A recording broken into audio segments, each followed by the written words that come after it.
office on the way to the protest saying, I'm going to the protest.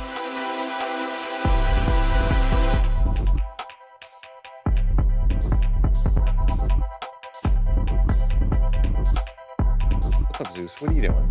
Crazy dog. What are you doing, Zeus? You're so blind.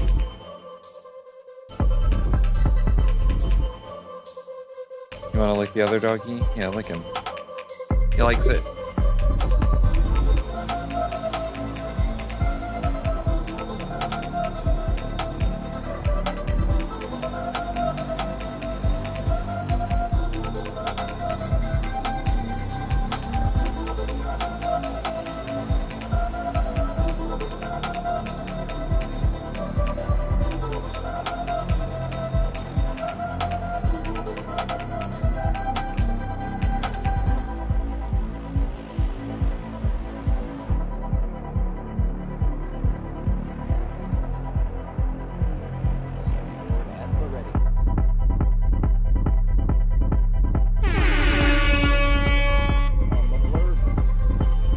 Your blurb.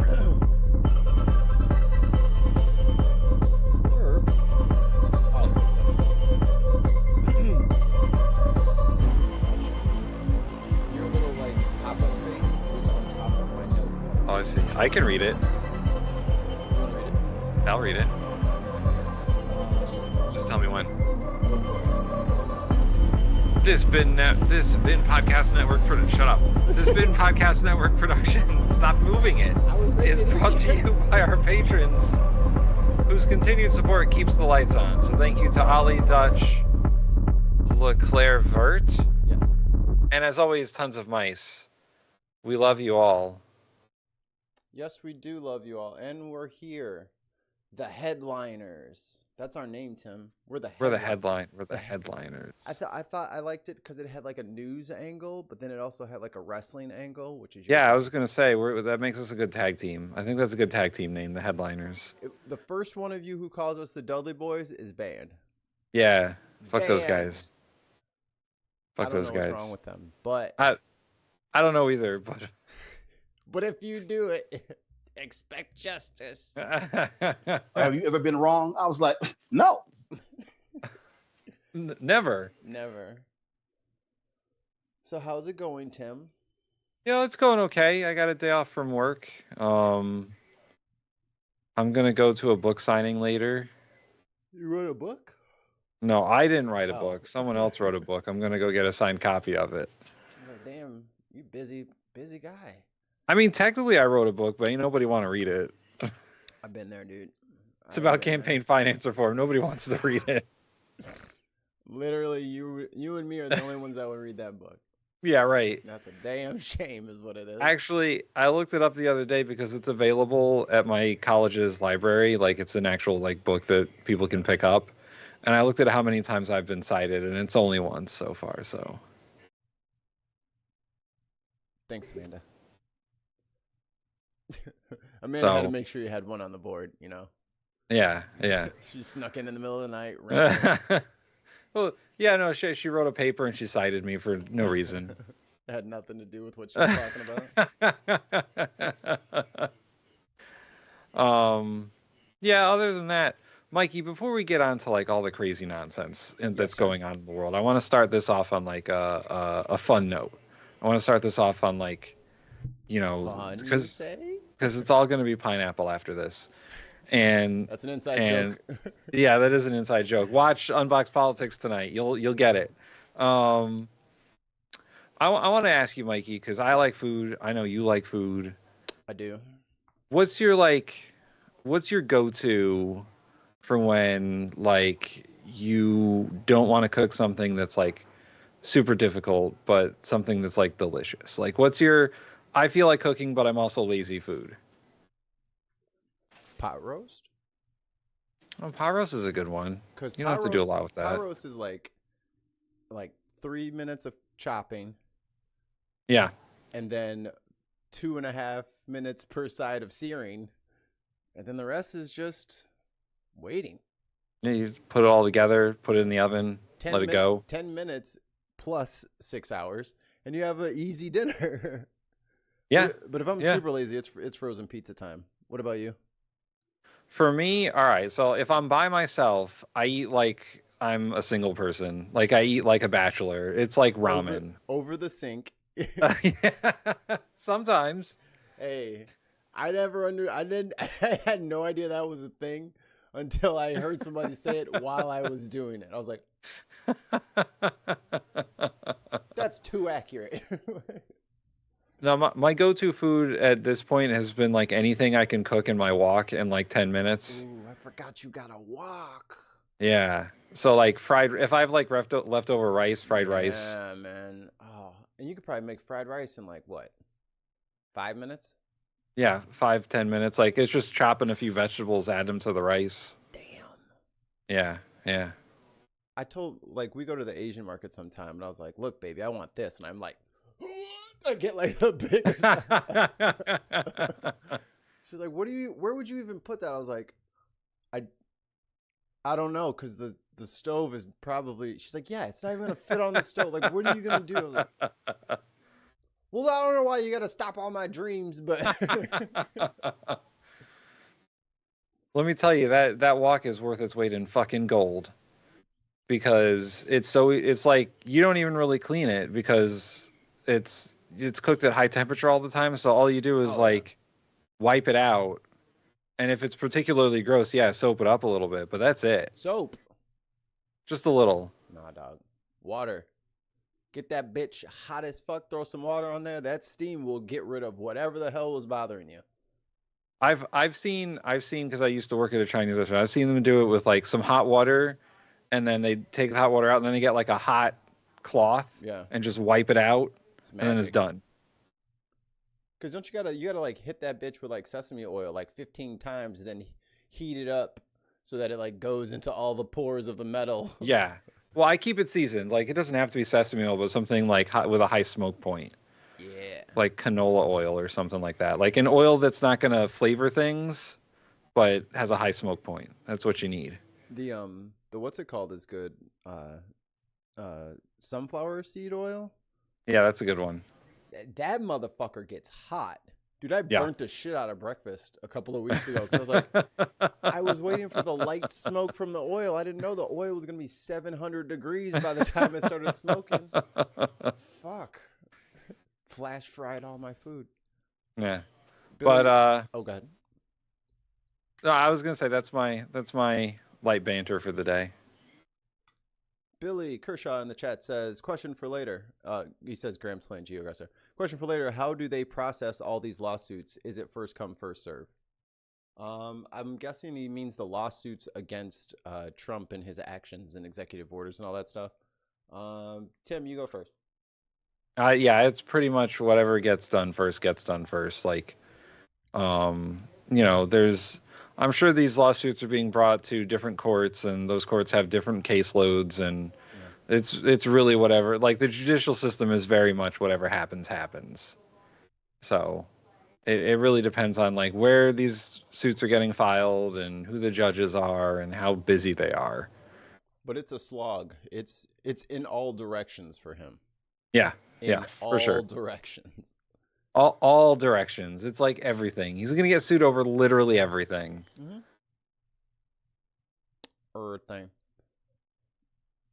Everything. Hello, Chrissy. We're gonna start in Chicago today. Chicago. Not Illinois. From all the domestic terrorists who keep saying that. Illinois.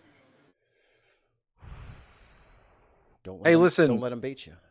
Listen. Not many people get Connecticut right, so Connecticut. A high-top heist, more than $1 million in stolen sneakers. Oh, I see what you did there. A high-top heist. I like alliteration. Found in a Chicago warehouse. Our Nate Rogers is live with the stash. Oh, looking good out there, reporting from the street. What up, boy? And that includes Air Jordans. It's like a long pea coat made out of Burberry. Nate. Yeah, that's right, Scott and Don. Air Jordans for sure. As you just mentioned, this was no ordinary heist. Cook County Sheriff Tom Dart calling this, quote, a widely sophisticated, organized operation. As you just mentioned, more than $1 million in merchandise. Take a look. This man stole $1 million in shoes. That's like 3 pairs of shoes. That's some dedication. Like, yeah, they're behind glass and everything. That's 5 pairs of shoes, as much as shoes cost. Look. Man stole 1/2 of 1 pair of shoes. We got Nike involved and New Balance, and they were able to do their analysis of it. And this is all legit. There's no knockoffs. This is all real stuff. And as I say, wildly expensive stuff. This is 26-year-old Eric Luciano Bautista, now facing felony theft charges. Damn, look at all them Jordans. Damn. Wow, that's a lot of shoes. Bro, you could steal a couple.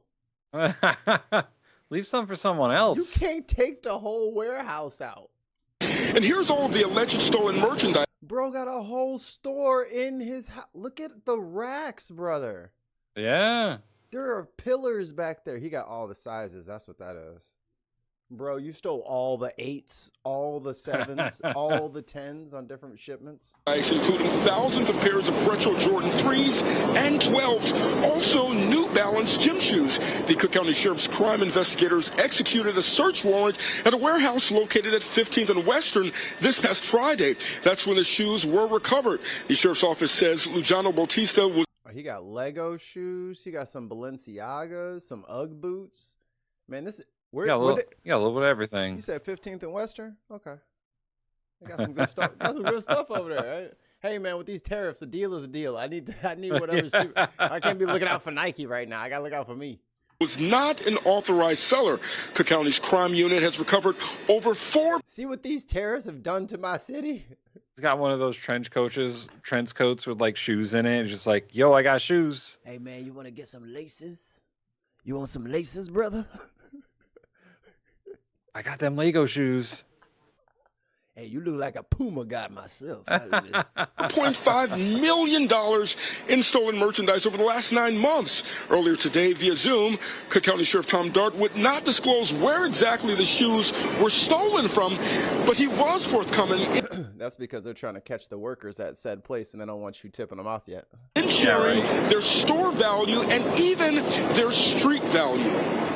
Exactly where this was going to go. A lot of the stuff goes online at times. Other times there's an attempt to resell it at different locations. So we're not 100% sure what the end game was here, but I can tell you that. Man, he had a whole ass store. What you talking about the end game? That's a shopping facility. This was all legitimate product that was destined for a store that these folks got. It's in a store. And we're, as I said, going to be selling $1 million worth of this stuff. And if you go online, I mean, like a lot of the New Balance stuff that we got, those shoes are sold out anywhere. So the only way you can go is to try to get them online somewhere. And some of them... Nah, man, go take your ass to 15th and Western. Dude got a warehouse over there. If you go to the 3rd floor, ask for Jerry. He will hook your shit up. Individual pair of shoes are going for $2,500. What? What? $2,500. Wait, what New Balance shoe is $2,500? I need to see this fucking shoe. $2,500. Oh my god, shoe 20. Are you racing me? Yeah. You son of a bitch. Trying to what is? Nope, I don't see nothing over $160. What the hell are they talking about? I got 165. And they won't say the name of the shoe, huh? I need to see this shoe. That is in. Oh, these are kind of. Oh, these are kind of sick. I'm not gonna front. See, this is the dangers. I would wear the shit. I would wear the shit out of these. Where's it? Oh, can I sort by price? Please take me to your $2,500 section, please. Price. Please take me to your most expensive shoe. Yeah. Over 200. Holy mama! Is it? This? Oh wow! Is it? Wow! Or is it this thing? It must be that thing. This is $2,500. The Shando Wave, blue, orange. Dude, that is not worth. Look at this thing. Man, I won't wear that shoe for like $200. Nah, dog. Y'all. Okay. What do you even wear with this? Khaki pants. Now this is worth $2,500. That looks like that rainbow stripe gum. That is a great shoe. I would wear that shoe. But this fucking moon boot hiking motherfucker is 25. Why though? Or this brown monstrosity. What is that shoe for? Walking? For $2,500, it better like fix something that's wrong with you. The dad shoe? They remixed the dad shoe and that's $2,200? Did I miss what the did we fall into an alternate universe somewhere? Christy says these shoes are aimed at people who have more money than common sense.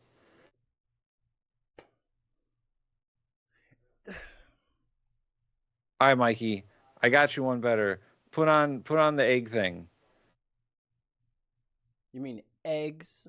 Eggs. There is no A in the word eggs. Eggs. State police say the theft happened Saturday night at the Pete and Jerry's Organics along Which state police? Pennsylvania. It's Pennsylvania. Okay. I was like, where are we? Commerce Avenue in Oh, Pete and Jerry's Nellie's free range eggs. Antrim near Greencastle. The eggs were stolen from a distribution He said Meta Shoe 0 APR. Yeah, dude, I would have to get out a fucking car payment out for a $2,500 fucking pair of shoes. Yeah. trailer. It is not clear how it was accomplished. I don't know how someone would be able to do that, like stealing 100,000 eggs. It just doesn't make sense. What the fuck? They found the most baffled guy they could. And that dude, he was high when they did this interview. He must have been. He's like, I don't know what's going on, man. They stole all the eggs. Bro, I don't know how they did it. Bro dropped acid and was like, oh, a chicken came in and was like, I need my babies. And I was like, take them. That's to me. The eggs are valued at $40,000. The theft comes at a time egg prices are way up due to an avian flu outbreak. Will it affect the price of eggs for everyone else? That's what I'm wondering. 'Cause I don't want my egg prices to go up because somebody else stole 100,000 eggs. That's almost soundboard worthy. That's almost. Somebody else stole 100,000 eggs. The company says it is taking this theft very seriously. Oh, yeah? Look, you investigating all the local foxes, are you? Yeah, right? Like, don't they have security cameras? Can't they tell? It must have taken some time. You're supposed to have, I think his name is Sam. He's like that dog from Looney Tunes that sits outside the farmhouse. Yeah. I'm pretty sure you guys are legally obligated to have a Sam out front to bark and beat up the wolf. And the company can't be taking it too seriously because look at the first guy they fucking interviewed. He works for the company. That dude is unserious. Okay, let's think about this. Let's think about this for a second. This had to be on an 18-wheeler, right? Yeah, yeah. So, who loaded up an 18-wheeler that they weren't supposed to? Right. So an 18-wheeler pulled in, someone filled that bitch up, and then it left. And then he was just gone. So... And is working with state police to resolve the matter quickly. Other than that, it has no comment. In Franklin County, Ed Weinstock, WGAL News 8. Damn. Man, local news is so great. I wish the Europeans would understand the benefits of finding a good local Fox or NBC subsidiary that literally could give two fucks about what's going on in the outside world, because fuck all of y'all. Like, they didn't interview someone who's like an executive for the company. It looked like they interviewed the kid who was running the front desk and one of the truck drivers. He was clocking in when they said that, so he thought he was in trouble, but he wasn't. They didn't bother to like call anyone else. They're like, all right, that's good enough, guys. Let's pack it up and go home. Speaking of selling things, This is. Oh, do I have I need a smug sound. Something for smugness. They're calling her Rhino Taylor Green. I got one for sweet, but you'll never hear it. Oh, okay. Oh, you wanna just do it with your voice? Oh, it's... Oh, that's a real shame. Bill Poole is a shame. He's shameful. Shame on the Proud Boys. Tim, you brought this up. Tell us about why the Proud Boys are so upset these days. So the Proud Boys are very upset because the church now owns the rights to their name and any merch they sell that says Proud Boys, because they refused to pay the church after a judge ordered them because they destroyed a flag in front of the church. They stole it. Who burned the flag? Well, it seems like the Proud Boys did that. Oh, I thought you knew. Sorry, I wasn't trying to gotcha you. Enrico Tarrio did it. Oh yes, that guy. Enrico charges Tarrio did it, and that's what got him locked up overnight. And he missed January 6th because he I think they were outside some bar that refused to do like the because this was during the COVID times. So they had like a restriction of like 50 people inside of a building or something at a time, and masks and all that shit. They were like, no, let's pack this fucking bar and fuck all that shit. So they had a super spreader event, and then the super spreader event spilled out into the street. They saw the Black Lives Matter flag on the church, and in their ness, they fucking tore the thing down and burned it. And so Enrico charges. Tarrio decided to burn that motherfucker, and then the cops arrested him because that's damage to that's vandalism of property. It's not your flag. You can't burn it. And they was like, "Oh, come on, you can't lock him up for a flag. That's crazy. You can't lock him up for burning a flag." Even though they really want to like give people the death penalty now if you burn the American flag. But yeah. So thank you, Metropolitan AME Church. You did it again. Won't he do it? So hey, won't he do it, y'all? Won't he do it? So the Proud Boys were sued by the church. They were awarded a judgment. They refused to pay it, and so they got brought back to court. And the judge said, "Oh well, the copyright you have on Proud Boys, it belongs to the church now." So and anytime they want to sell merch, they got to ask the church first, and the church gets it. Yeah, and if they get caught making any money off of their own merch, the judge will take it. And it would belong to the church. That Enrico guy said that he wipes his ass with the judge's decision down there at the bottom. That's just nasty. Ideally, he won't try getting that on a shirt. Ooh, zing.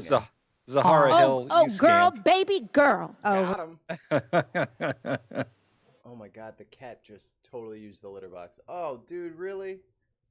I gotta sit here in hell. This is hell. What else we got? We got a House oversight thing and a protest, right? Okay. Which one do you want to do first? You correctly cited the role of Elon Musk. What's his name? I forget his name. That guy? Yeah. Fuck if I know. It's a puzzling There's so role many for of them. people. He's the oversight guy that beat out AOC, by the way. Oh, it's that guy. Yeah, the guy who has like throat cancer. Yeah. Or esophageal cancer. Certainly on this It would side be so of much the better aisle, if and I AOC think was for there. Yeah. some on yours. Who is this Billy says unelected them's the breaks. Ooh, I got that one. But them's the breaks. billionaire that he can attempt to dismantle federal agencies, fire people, transfer them, offer them early retirement, and have sweeping changes to agencies without any congressional review, oversight, or concurrence. Therefore, Mr. Chairman, given his prominence and his importance, I move that the committee subpoena Elon Musk to come before it as a witness at the earliest possible moment. And I so. All right, so let's see if we can find, that was from yesterday. Let's see if we can find the clip of Elon showing up to Congress. Let's do a quick Googling here. Oh, he didn't show up. No. He's not going to show up. I think it's good that he's being subpoenaed, but the chances of him actually doing it are pretty much nothing. Oh, you won't like the rest of the clip then. Oh boy. A move.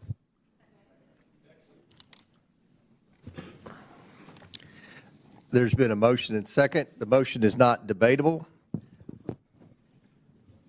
Mr. Chairman, why is it not debatable? Point of order. It is debatable.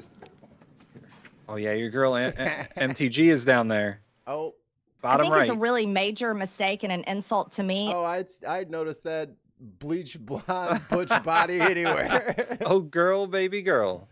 Oh, girl, baby girl. Oh.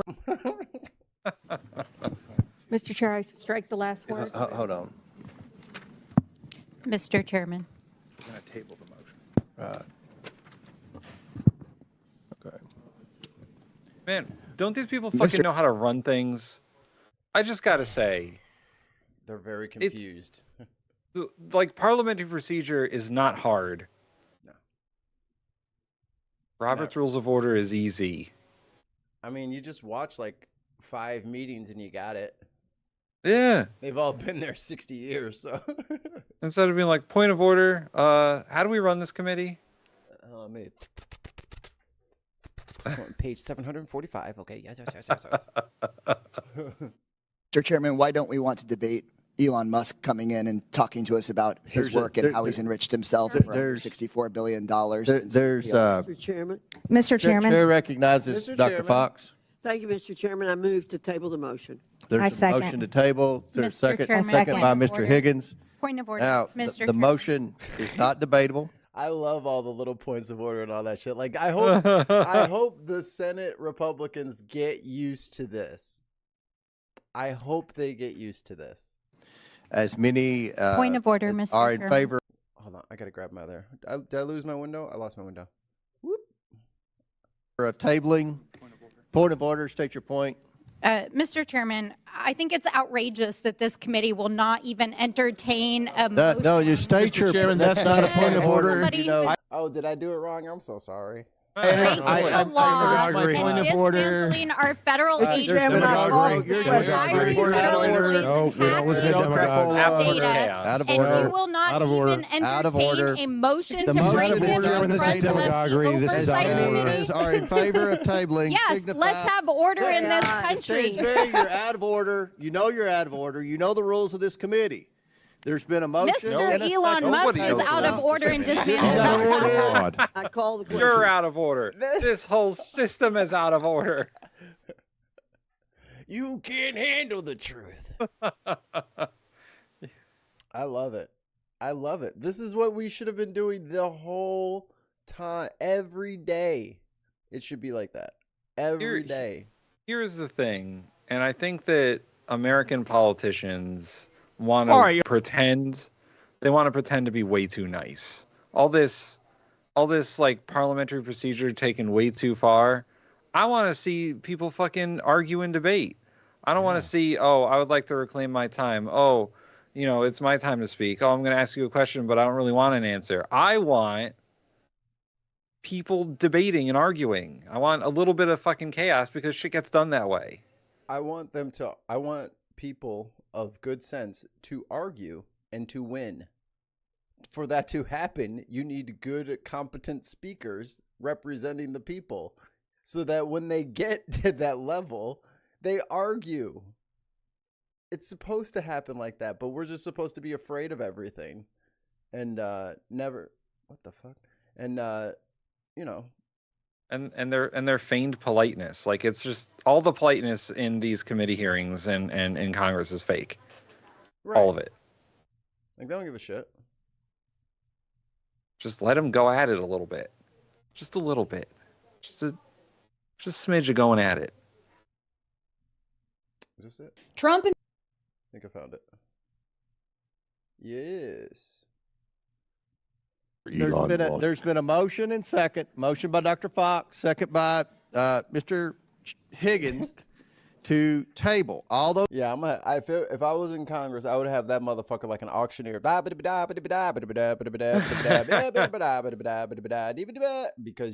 I am gonna be fucking interrupting everything the entire time. Point of order. Are we gonna do lunch later? Okay. Parliamentary point of order. Yeah. What time is it? What time is it? Can I have a roll call on the time? Can we have the clerk read back my last statement? Do we have a quorum? I would like a voice vote on the quorum. Voice vote on the quorum, please. Those in favor of tabling signify by saying aye. Aye.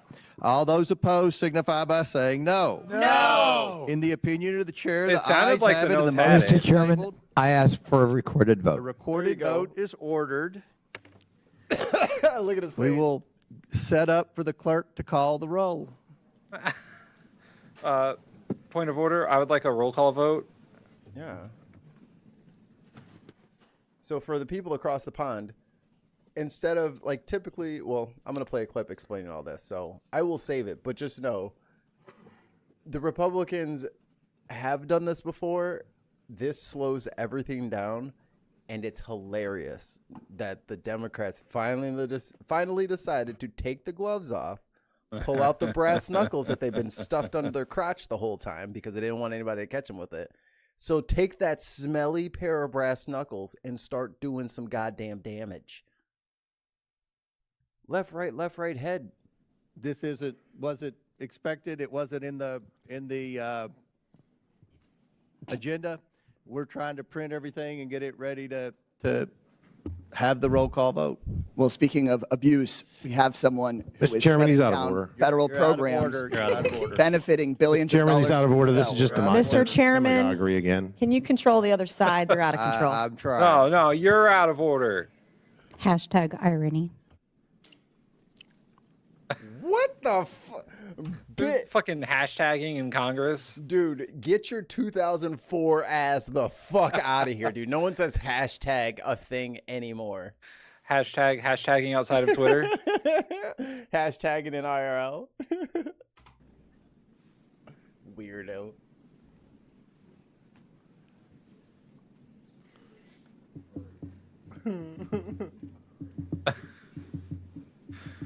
Hashtag irony.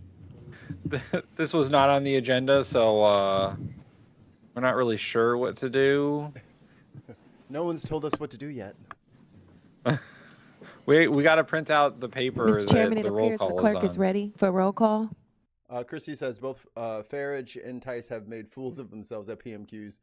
Mind you, they are the biggest skid mark on British. I mean, we should go grab that real quick. Can you grab Wouldn't that? you like to see that?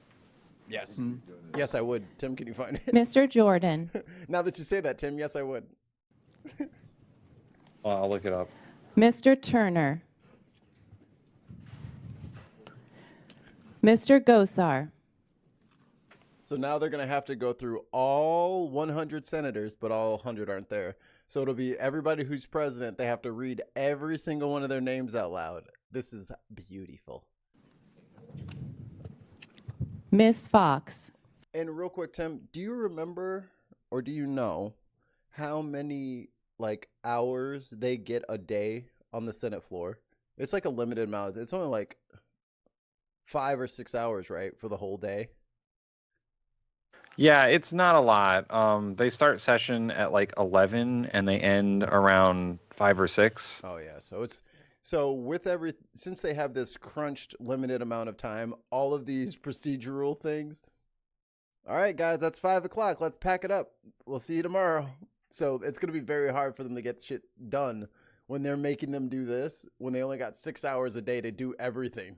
So. Fox votes aye to table. Miss Fox votes aye. Mr. Grothman. Mr. Cloud. Mr. Cloud votes aye. Mr. Palmer. This lady's quitting. By next week, she's gonna be done. She's gonna be fucking done. So upset. All right, Mikey, I got a clip in the chat. Mr. Higgins. Mr. Higgins votes aye. Mr. Sessions. I'm sorry, Mr. Speaker. There appears to be some panic on that side of the House. I'm not surprised. Oh my god, he does look like a frog that smokes too much. Yeah. To ask the Prime Minister, I'd like some advice, please. Yeah, don't ever wear that again. That shit looks horrid. You look like a fool. He looks like Kermit the Frog. How dare you insult Kermit that way? I say. Oh, they look like Kermit the Toad. really are panicking, aren't they?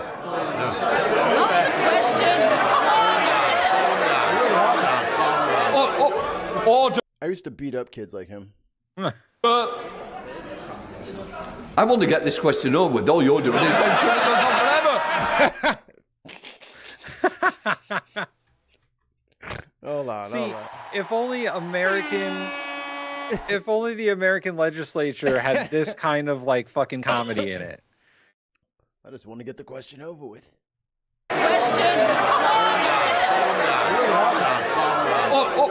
Order. I want to get this question over with. All you're doing is ensure it goes on forever. Quick question.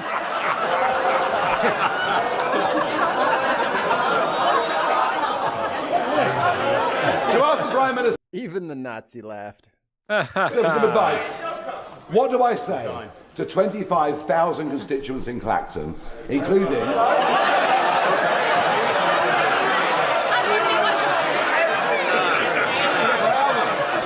What do I say? They laughing right to his face. Like, yeah. As much as he thinks he's like this very suave and motherfucker, these dudes are cackling at you, bro. Like they are slapping knees, they are grabbing their bellies. Like they are, those are some hard laughs. Like, Tim, you're a comedian.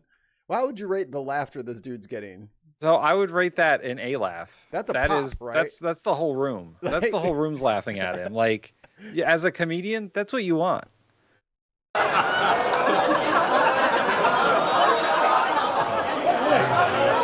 ask the Prime Minister for some advice, what do I say to 25,000 constituents in Clacton, including... Hi, I'm Nigel Farage. You haven't seen me before because I've never been to my district. What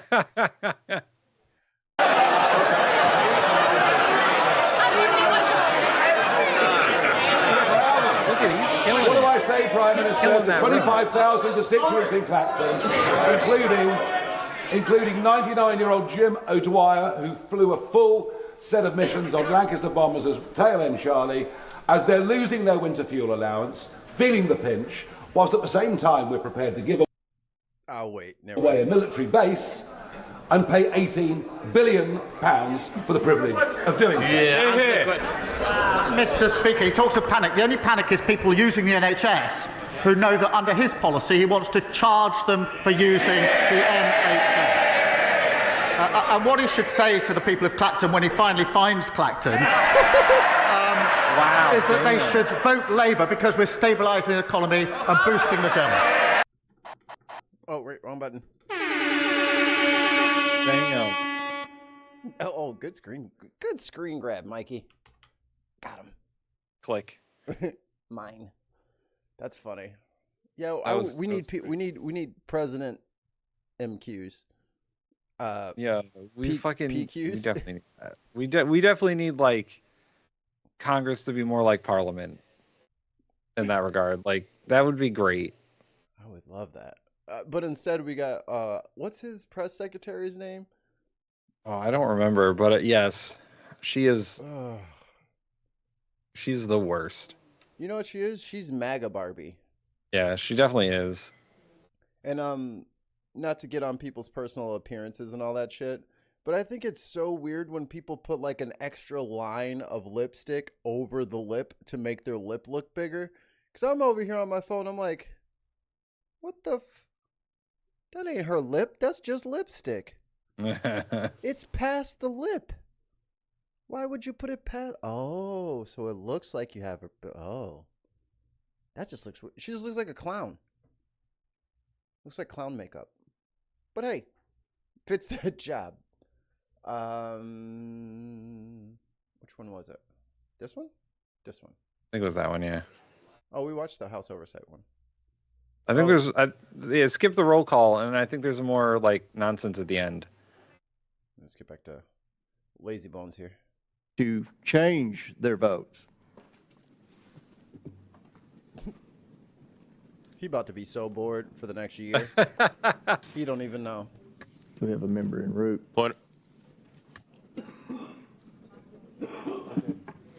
Will the clerk please tally the report, the roll call? Mr. Chairman, on this vote, the ayes are 20, the nays are 19.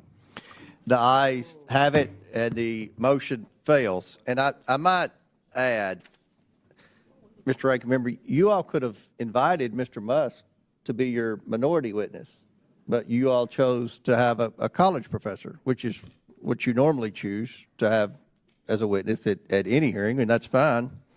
But you all had an opportunity to invite Elon Musk, and you chose not to. So, yeah, they Mr. just Chairman, did. could I just Yes. respond? Thank you. You make a point, but from our point of view, given the prominence Mr. Musk has been given by President Trump in this administration, sweeping unprecedented powers, from our point of view, he is not a minority witness. He ought to be a full committee witness because of the prominence and the role he's playing, and subject to the oversight and scrutiny of this committee. Thank you. So here's my problem, and I think, and let me know where you stand on this. Yeah. This belongs to Trump. Yeah. They will not pin it on Trump. They are pinning it on Elon. Trump appointed somebody who got on stage and did a fucking Nazi salute. Yeah. That's on Trump. He brought that asshole up with the fucking Puerto Rican jokes. That's on Trump. All this shit belongs to Trump. Every time Elon Musk does something stupid, the only reason he's doing it is because Trump is letting him do it. So this is Trump shit. We can't, I mean, he's not elected. You know what I mean? So we don't really have a ton of recourse against him because he serves at the pleasure of the president or whatever. But the president is definitely accountable for his own fucking actions. Like, you can't just let people run rampant through our fucking cybersecurity. Yeah, no. Set up their own server in the Treasury office. I think yeah, the responsibility for Elon's actions is ultimately on Trump, because Elon said, "Can I do this?" and Trump was like, "Probably, yeah, sure, whatever. Like, I don't care." Yeah. And Trump really doesn't care. He's not even watching. So if you want to know, I'm doing a research project on the Trump administration for my last semester at school, and I'm reading this book called The Divider. It's on Trump's first term. I am roughly 20 pages in, and it is 60 scandals in. Yeah, it is way crazier than like anyone could think. Like, in Trump's head, it's way crazy. That dude doesn't read anything Ever. He doesn't care about anything except how he looks, right? Which is hilarious. Because he looks like a wax melt statue of himself. To the point where he hates being photographed or videoed in artificial light, and which is why you always see him being photographed outside, because it makes the shit on his face look worse. The paint? Yeah. So, like, it is all on Trump, but only because he doesn't care what Elon Musk does. Like, he even did a press conference or whatever he did, and he said that, like, yeah, no, when Elon is doing something wrong, I'll let him know. Like, so far so good, boys. He's out there doing fucking illegal things. Like, Yes. Elon is breaking the law. He is. And the thing is, the guy who is supposed to be holding his leash can't read and also hasn't memorized the law. Like, there is no oral tradition that of the law that Trump has been privy to. And he definitely didn't read that motherfucker. Like, he just doesn't know that all of this shit is wrong. Not to say that to excuse anything that he's doing, but he'll never step in and stop him because he has no idea where the line is. He never bothered to research it. And well, I think one of the problems is, and the reason that all of this is like more the reason that this is happening is because the Supreme Court's immunity thing really gives Trump carte blanche to do whatever he wants and say that, oh, well, Elon Musk has my authority. So whatever Elon Musk does is probably immune from whatever. Like, it's that sort of it. I say we lock up Elon and see if it holds true. Yeah, I totally agree. I think the court should listen. Elon should be locked up for some of this stuff. Just arrest him, dude. He just should be. He's got ketamine on his person. But the Justice Department isn't going to arrest him because all of the Justice Department appointees are so far up Trump's ass. You know, that Pam Bondi, who is now the Attorney General, would never. Well, she's gonna do Kash Patel. Would never. They got to go after the deep state, which is totally not them, by the way. Totally not them. Trump signed an executive order today or last night saying that the Justice Department should investigate anti-Christian behavior, like anti-Christian. All the stuff that Josh Hawley talks about, Trump just signed an executive order for the Justice Department to do. Right. Because, Tim, no one is more persecuted in this country than Christian. They're the white, most persecuted. Straight males. They are the most persecuted. Christian white straight males. I don't know who they're oppressed by, but yeah. They're oppressed by the two-tier justice system, Tim. The two-tier justice system. There's everyone else at the top. Yes. And then Christians at the bottom. They're just being persecuted. They're like second class. It's like an apartheid, really. It really is. There's you know what? It goes everyone and then probably Jewish people and then Christians at the bottom. The Christians are way more persecuted than the Jewish people have ever been. Everyone, Jews, Muslims, dogs, Christians. Worms, Christians. Everyone's treated better than them. Serial killers and then Christians. Most of the serial killers are Christians, but for another day. Terrorists and those are the same. So the domestic ones anyway. Hi, Legia. Senate. Specifically, there are 3 tactics laid out in that indivisible explainer that senators could take. Number 1 let me is grab simple. That link. I meant to do that earlier. Link to what? She said the link was in the description. What are we linking? It's the this? Oh, come on, girl, you lied to me. She lied to you. I just what for indivisible? Oh, here, wait, learn more? No. She lied to you. She did lie. You didn't post it. Full blanket opposition. Every nominee, every resolution, every yes/no vote. This is one plan for the Dems to resist. Blanket opposition. Every nominee, every resolution, every yes/no vote that furthers Trump's agenda, it's a no.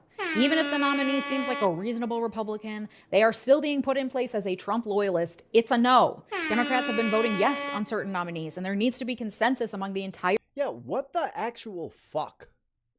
Yeah, I know. Stupid motherfuckers. I know. And I think some of the committees, the Democrats have started to say, hey, we're not voting for any of these guys. But yeah, the first, Marco Rubio. Yeah. What are you doing? And since he's the only one that can get through right now.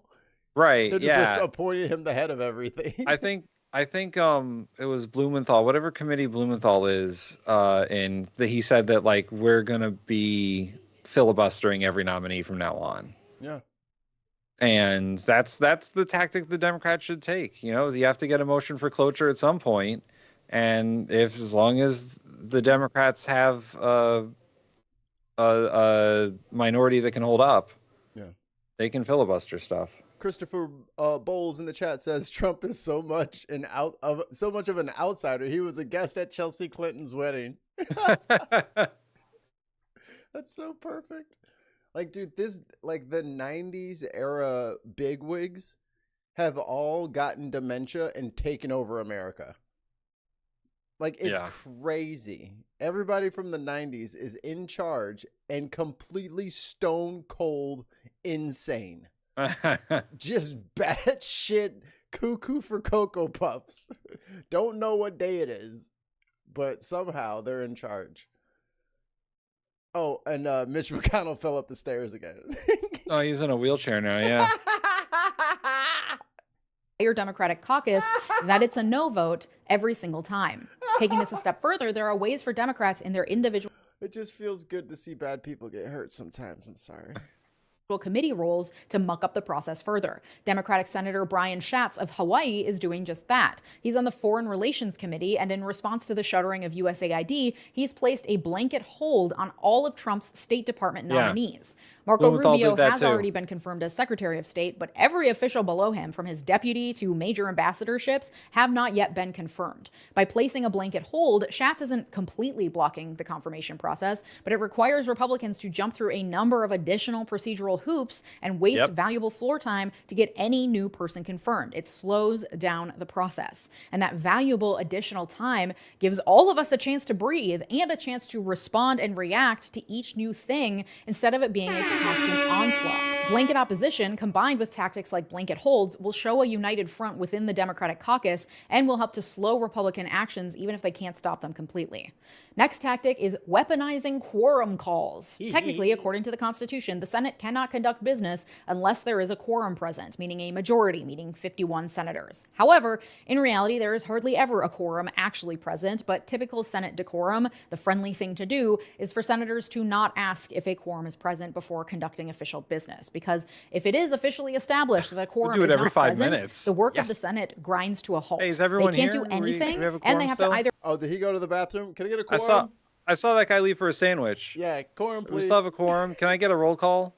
Let me get a queue, baby. One queue over here, please. Quorum check. Get the clerk to do a roll call. He left. I need everybody to roll for initiative.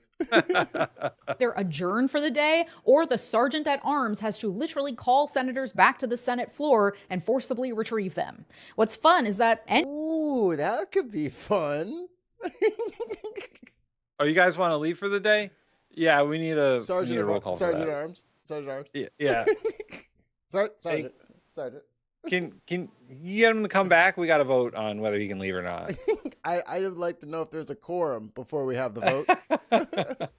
Any senator can call for a quorum check at any time. Calling for a quorum check forces the clerk to do a roll call of all 100 senators out loud. Hilarious. If the roll call is finished and a quorum is not met, the Senate cannot proceed. So Democratic senators can call for quorum checks, forcing Republicans to prove they have a quorum anytime they try to do anything. They can also stage a walkout, assuming that there are some Republicans not present, which usually some aren't, meaning that there would not be a quorum present if all Democrats leave the Senate floor. But even if technically there is a quorum present, they can still call for a check at any time to gum up the process. This will be incredibly boring. It will make Republicans' jobs really boring and bad. It'll be so annoying, and it'll go against decorum and protocol, and that's the point. And then the final tactic is blocking unanimous consent. Yes. Well, let me explain to you unanimous consent. And before you do, last thing on that. And if they don't do that, those motherfuckers are getting primaried. Whoever goes along with this shit is getting primaried. I just put on Twitter both of the Illinois reps that voted for the Lake and Riley Act. Okay. I will be doing what I can for the Moline area and for the Springfield area for their progressive opponents. Fuck that shit. And the Lake and Riley Act just means, I think you stole something. You're deported. You're off to fucking Gitmo. Right. No due process. Fuck that. So, yeah. So, unanimous consent is a rule in the Senate only. The House does not have unanimous consent because unanimous consent is basically we all agree to move forward. Everyone agrees that we should move forward on whatever it is. And blocking unanimous consent is particularly important when it comes to ending debate. Because the Senate does not have set times for ending debate. Debate goes on for however long fights will go on people as long want as to. they have to. The House has time limits because there's 435 of them. That was my Fight Club. There's just too many fuckers. But the Senate, because there's only 100 of them, they can debate for however long they want. But they have to for a debate to end on a bill or a nomination or stuff like that, you have to do what's called a motion for cloture. And usually they ask for unanimous consent. We're like, all right, guys, can we move on? and maybe there's like another hour of debate after that. But if you block unanimous consent, that means every time you want to move forward on something, there has to be a roll call vote. Every time you want a motion for cloture, there has to be a roll call vote, which means debates last longer. It's easier to filibuster. And you can really like get it going when you want to like gum up the works because it's procedural. There's like 3 procedural votes that happen on everything. You're just fucking everything up for people. Tim, we're at the top of the hour. Okay. Oh, wait. Wrong one. From Universal Studios Hollywood. Production is brought to you by our patrons, whose continued support keeps the lights on. So thank you, Ali, Dutch, Leclerc, Vert, and always tons of mice. We love you. Patreon.com/The Bin Podcast. Oh, and if you would like to join the chat, please subscribe. The button's right there. It's free. You can change your mind. You could unsubscribe, but we would cry a little bit. And we're very close to our goal. We're only 24 away from getting to 500. So let's do this. Yes. Do the things. We need to get to 500. Tell your friends. We need to beat our friends' channel. Help us beat our friends' channel. Consent is used to skip over procedural requirements involved in things like setting dates, moving things on the schedule. Oh, wait, I forgot. Hello, Poll. Hello, Daily Blase. Unquiet Badger. Chrissy, I said hi to. I think that's it. Hi, y'all. Howdy, partners. Pretty much nothing can happen in the Senate unless there are no objections. But by saying unanimous consent, they're assuming there are no objections and they just kind of jump over that. Senators request unanimous consent for things to happen, and usually there's no objection and things move forward swiftly. I imagine you can see where this is going. Senators can object to anything, any procedural step, any request. Anything a Republican senator wants to do, no matter how small, cannot move forward if a single Democrat objects. Things will probably eventually move forward if the objection is like frivolous, for example, but when a senator objects, it starts down a rabbit hole of further procedural hoops that must be jumped through, including, for example, roll call votes, debates, and delays. Democrats can take it a step further by using their entire allotted 30-minute debate time whenever it's available. It means 0 fast-track confirmation. 30 minutes each person. When you watch for like the confirmation hearings, you'll hear them ask a lot for unanimous consent for admitting things into like the record. Evidence, the record, and usually they're like, okay, yeah, whatever. But if you're like, no, I don't know, then they have to vote on admitting those things into the record. So yeah, that's a fuck you tactic, is what that is.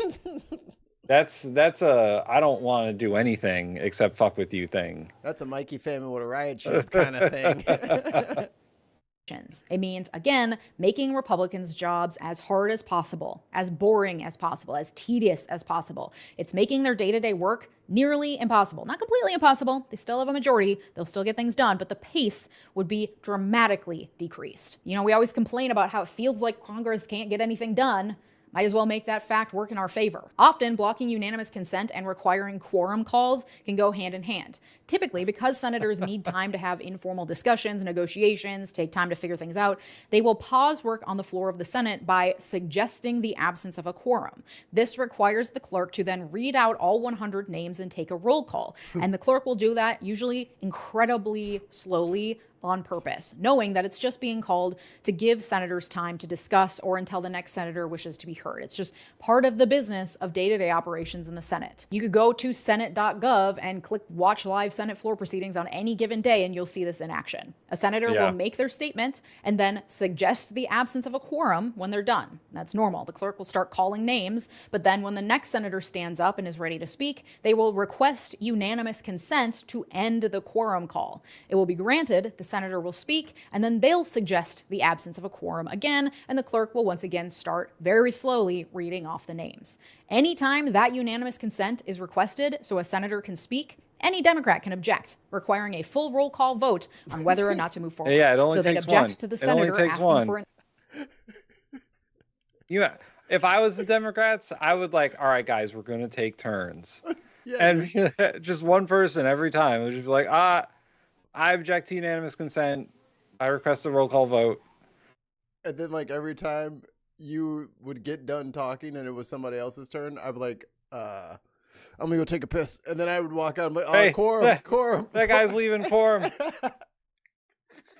Oh my God. You could theoretically just like, you could waste like entire weeks. That's the goal. An end to the quorum call, triggering a full vote tally on whether or not to end the quorum call, which would require listing off every senator and taking their vote. And then if it's not unanimous, there could be a debate that follows. It could eventually lead to allowing. Hey, if they want to impeach Trump, we can stop all this.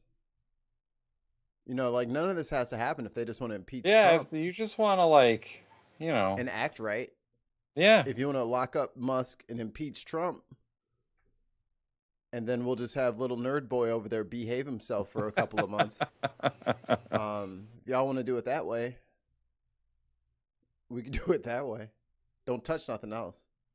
The quorum call to finish, showing an absence of a quorum, grinding Senate work to a halt. Like, it would be so stupid and so boring. And they can just do that over and over and over. Anytime any Republican asks for anything to be done with unanimous consent. Again, things will eventually get done, but it will be so much slower and it will be so painful and It'll take boring. hours. The name of the game is block, delay, obstruct. The reason Democratic senators aren't already doing this, because you know that they could be, is the same reason why you wouldn't want to do it either. It's boring as It's also embarrassing because it goes against decorum and, you know, the way we do things. So they'd have to make themselves look a little ridiculous by standing up and objecting to things no one ever objects to and that are actually pretty absurd to be objecting to in the first place. That's the point. Democrats always try to take the high road, to stick to the way things are, the rules and regulations, because they think it makes them seem more legitimate, more credible, because they're following the rules. That's not the protocol right now, though. It's time to play dirty, and this is the best way to do it. The trick is to make sure that these senators are also communicating why they are doing it, so people don't look and see them gumming up processes and making a mess in the Senate and think, wow, what is wrong with this person? They aren't doing their job.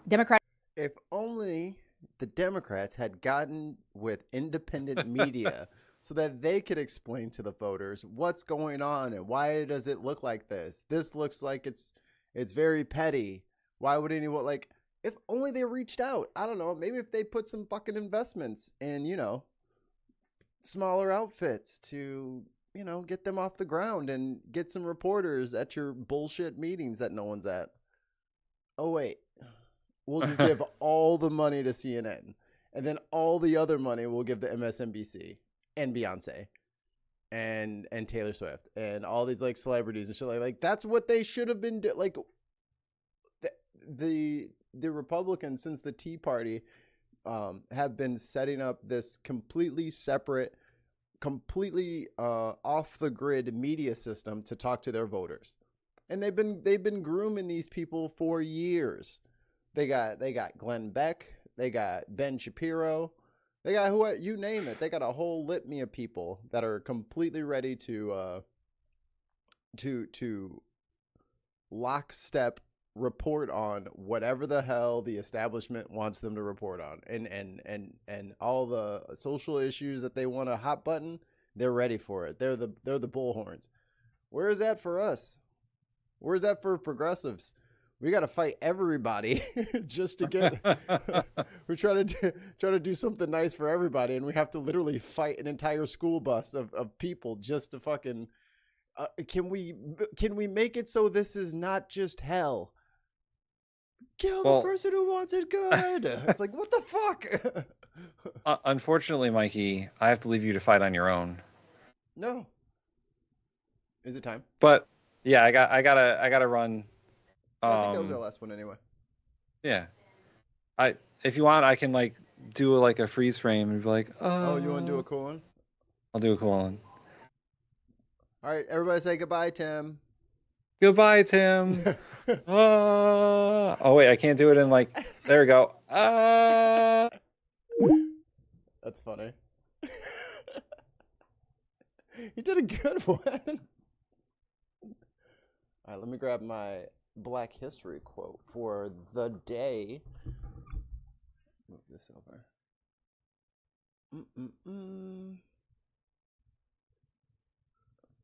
Let's Let's see. I want.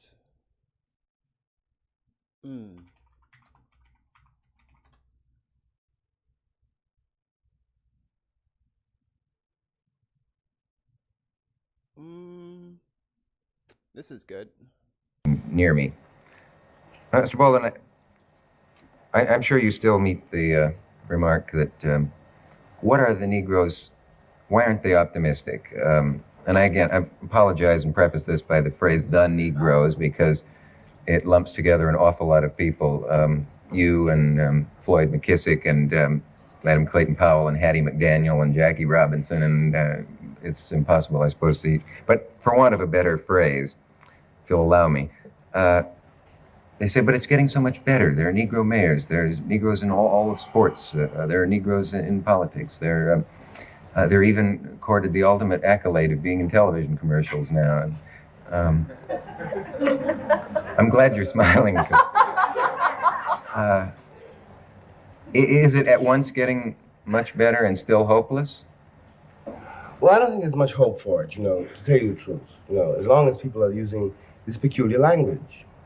It's what I was trying to convey before when I said that it's not a question of what happens to the Negro here, or to the black man here.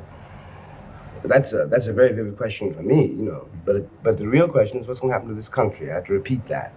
Now, if Negroes, don't seem to be very optimistic, it's not because they suddenly all changed from happy, shiftless, dancing darkies down on the levee, picking all that cotton and singing praises to the master.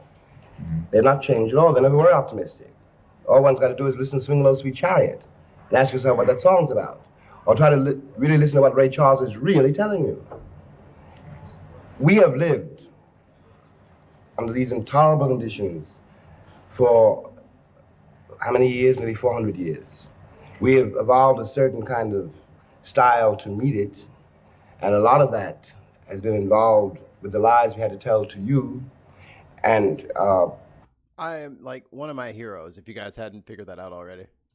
The lies we had to tell to you, this compounds the disaster you believed because you wanted to believe it. But obviously you knew, every white man knows, that he would not himself, lying track for nothing. He would not himself allow his child to be sold from him as though the child were a mule. He would not himself allow himself not to have the autonomy of his own house and his own woman. He would not himself pick all that cotton and carry it to market just because he loved white people. We all know that. And the word Negro in this country really is designed finally to disguise the fact that when it's talking about another man, a man like you, who wants what you want. And insofar as the American Republic wants to think there has been progress, they overlook one... Chrissy, I think it was Trudeau, actually. One very simple thing. I don't want to be given anything by you. I just want you to leave me alone so I can do it myself. And it also overlooks another very important thing. Perhaps I don't think that this republic is the summit of human civilization. Perhaps I don't want to become like Ronald Reagan or like the president of General Motors. Perhaps I have another sense of life, which in fact my situation here has forced me to trust. And perhaps I know more about you and your institutions than you know about me. And perhaps I have a judgment on them. Perhaps I don't want what you think I want. And if there's nothing you can give me, perhaps there is something that I can give you.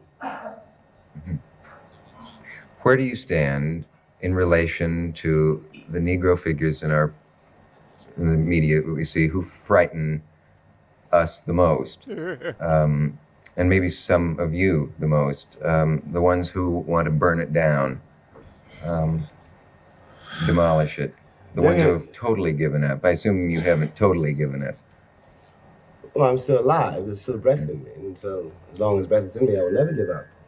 But if you think that Rap Brown, you're referring to rap really, and Stokely, are something new, I refer you back to an old song. No one even knows who wrote it. And it's supposed to be spiritual. It's supposed to be about, Christian church, but it really is a slave revolt song. The man says, if I had my way, little children, great God, if I had my way, I'd tear this building down. It is not new for me. We've always felt that. It is new for you. And if we were white, if we were Irish, if we were Jewish, if we were Poles, if we had, in fact, in your mind, a frame of reference, our heroes would be your heroes too. Nat Turner would be a hero for you instead of a threat. Malcolm X might still be alive. It is that you can face, in some ways, the discontent of white people when they rise, they are heroes. And everyone is very proud of brave little Israel, a state against which I have nothing. I don't. This is from May 16th, 1969. Be misinterpreted. I'm not an anti-Semite. But when the Israelis pick up guns, or the Poles, or the Irish, or any white man in the world says, "Give me liberty or give me death," the entire white world applauds. When a black man says exactly the same thing, word for word, he is judged a criminal and treated like one, and everything possible is done to make an example of this bad nigger so there won't be any more like him. Now, you can do this if you like, until your party is over.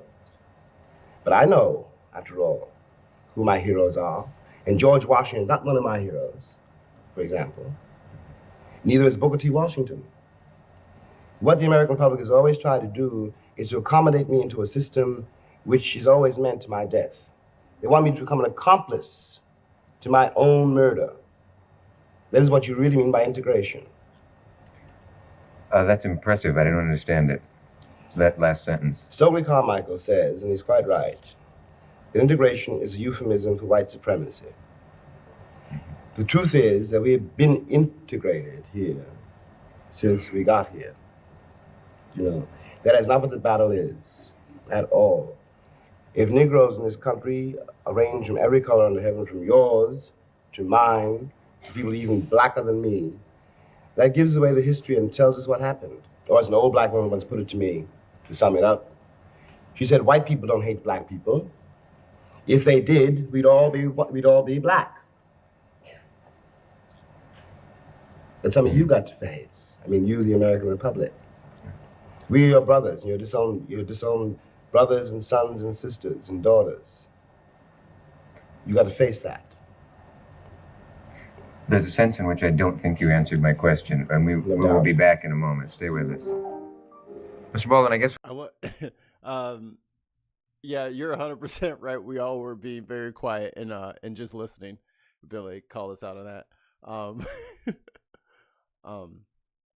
Great speaker and not a script or prompter in sight.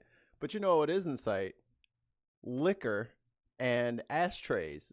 I love watching some of these old interviews. I used to smoke. I smoked for 15 years. I just do my little vapey thing now.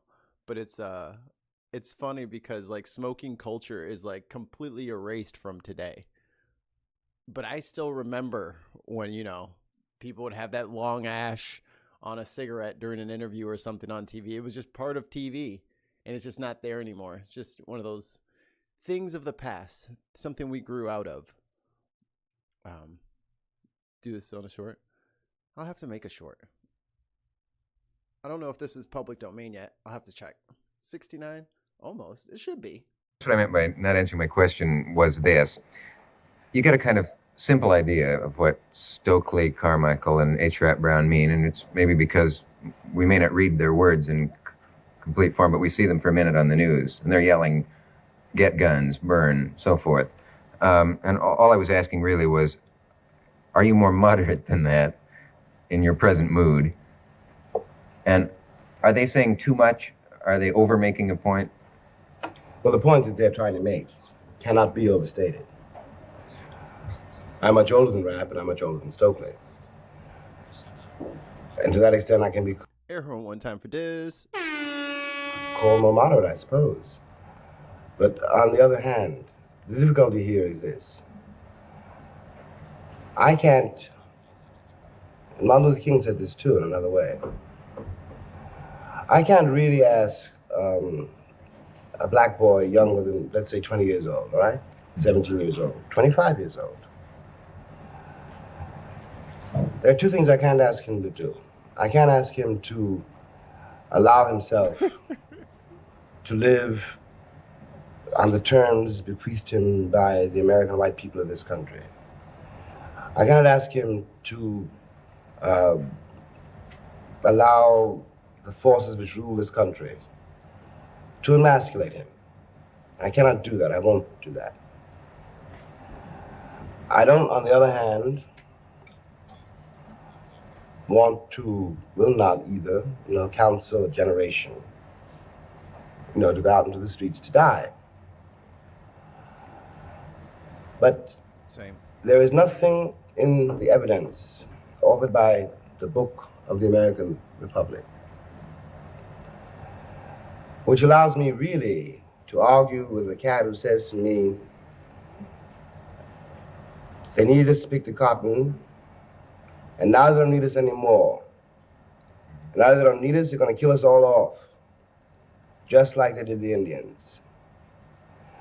And I can't say it's a Christian nation. Your brothers will never do that to you because the record is too long and too bloody. That's all we have done. All your buried corpses now begin to speak. I can't depend on the American moral credit to save some of the people whom I love. But you don't have that moral credit. You told yourself, yourselves, and us for all these years, nothing but lies. Now, I want you to understand something. I'm not interested in making an accusation. I'm not even talking about the past. I'm talking about the present. This is not an accusation. It is a plea for the life of this country. Because no matter what I say, no matter what Martin said, the despair in the ghetto, the despair throughout the country accumulates with every hour. And people grow up much faster than you think they do. People are uptight about Stokely now because he said black power. No one is concerned about white power, which is now wiping out Southeast Asia. No one's concerned about the white power, which keeps my children in the ghetto, which does not educate my children, except to become inferiors. This is power. And when the Republic reacts as it did to the linking of the two words, power and black, it is a confession of what the country has done with its power.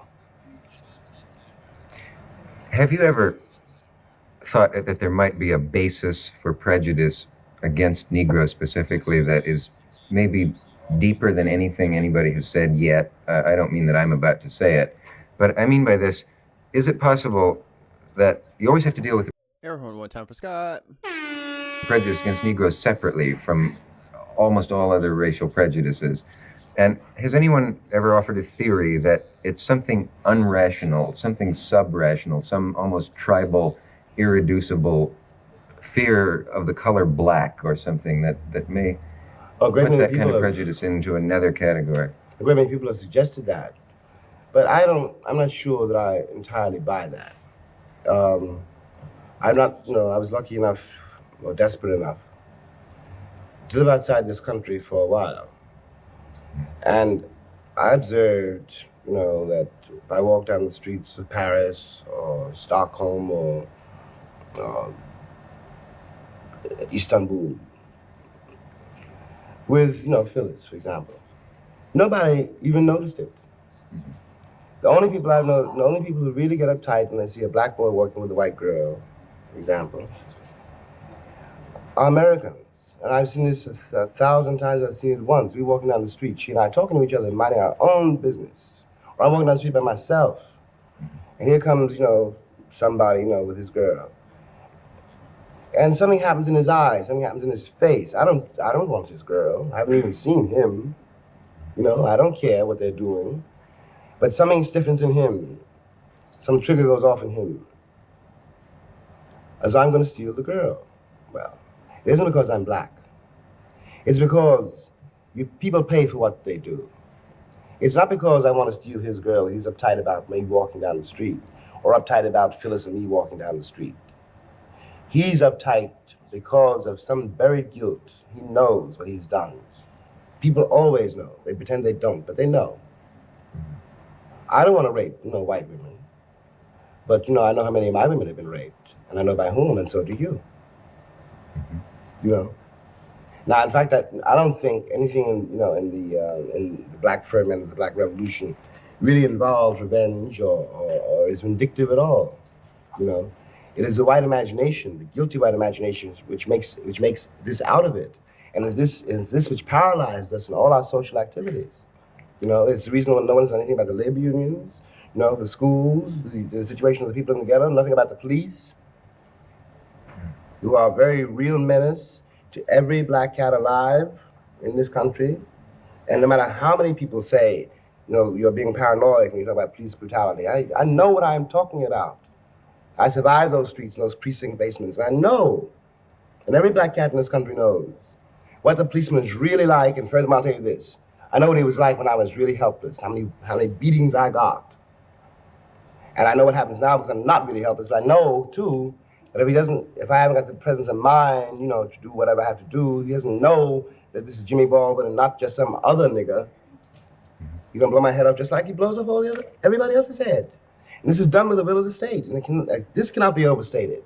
It can happen to my mother in the morning, to my sister, to my brother. It's only now beginning to be born on you since it's happening to your heroes. What has happened all these years to us? For me, this has always been a violent country. It has never been a democracy. Right.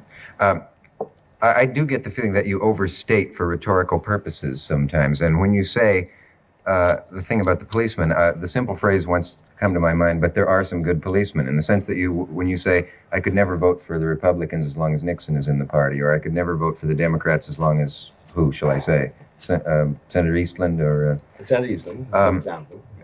But that leaves no door open. There's no hope then. Door to what? Let me try to make it very clear. What I'm saying may be stated badly or awkwardly, but what I'm trying to say cannot be overstated. No tongue can overstate it. It takes you a long time in stammering to state it. I agree. There's no eloquence equal to the race problem. And of course there are some good policemen, no doubt.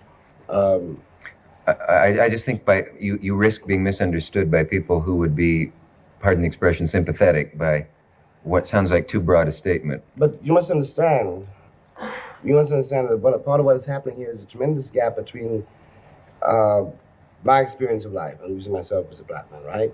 And your experience of life, you as a white man, okay? And you say sympathetic, for example. But you overlook, I hate to put it this way, this may sound like an overstatement too, that I, historically speaking, have lived here with your sympathy, for a very long time. It may have occurred to me now that if I could live with your sympathy as long as I have, I can possibly live without it. I mean, I want your sympathy anymore. Maybe I can't afford it anymore. And I'm not talking about individual policemen, and no doubt Nixon loves his children. I'm talking about the structure for which these people work. Policemen in the ghetto are not there, no matter what liberal newspapers may say, are not there to protect my life. They're there to protect your property. Stay with us. Stay with us. We'll be back after this message. Oof. Powerhouse. Powerhouse. Well, y'all be good. Thanks for hanging out with me. I appreciate it. Let me read my blurb one more time. Oh, where's my button? From Universal Studios Hollywood. Production is brought to you by our patrons whose continued support keeps the lights on. So thank you, Ollie Dutch, the Clairvert, and always tons of mice. We love you. Thank you, guys. I got a couple more that I want to do. I can put those in shorts, but I got to find out if they're in the public domain. I do have even though my good friend over at Politics Social UK, Graham, even though he missed it, AOC did a 90-minute Instagram live yesterday, kind of explaining where the Democratic Party is, what's going on, and how everybody can help. I have downloaded it. She said that it's okay if people want to remix it. I think I'm going to do a little remix of it myself and put some subtitles on it. Because it's in like a vertical format, so I think I'm just gonna do a vertical in a big one, and then just put the words up there, so people can follow along. Because it's, once I take out the ums and the pauses and stuff like that, it should maybe be like 25 minutes. But it's very, very, very, very informative She explained some of the stuff that we already talked about today, so it won't be a surprise. It'll be some old information, but just know that not without a fight, baby. Not without a fight. So until I see y'all later. See you later.